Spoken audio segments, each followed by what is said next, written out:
काय आहे नसते उद्योग असंच. मग हे करता करता मला मी संस्कृत शब्दाचे एकवचन सांगणार, तू बहुवचन सांगशील. हो. नीट उच्चार करायचे आणि मोठ्याने बोलायचा.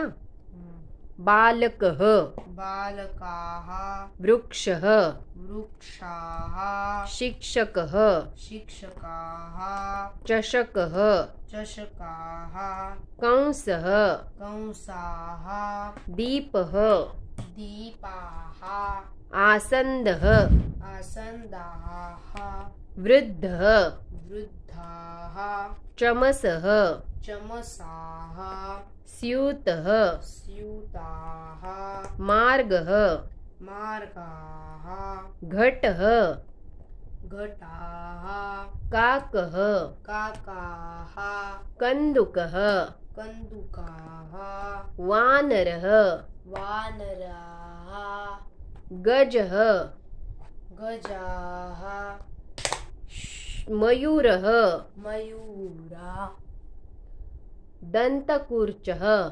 दन्तकूर्चाः, अश्वः, अश्वाः, चन्द्रः, चन्द्राः, सूर्यः, सूर्याः, शूनकः, शूनकाः, विद्यालयः, विद्यालयः, पिज्जः, पिज्जाः, बालिका, बालिकाः, शिक्षिका, शिक्षिकाः, उत्पीठिका, उत्पेटिकाः, स्थालिका, स्थालिकाः, पेटिका, पेटिकाः, माला, मालाः, छुरिका, छुरिकाः, शाटिका, शाटिकाः, मापिका, मापिकाः, नौका, नौकाः, दोला.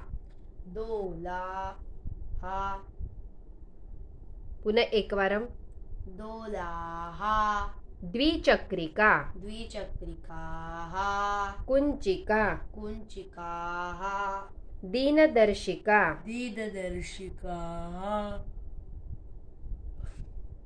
तुला, तुलाः, वृद्धा, वृद्धाः, लता, लताः, पिपीलिका, पिपीलिकाः, मक्षिका, मक्षिकाः, अग्निपेटिका. अग्निपेटिकाः.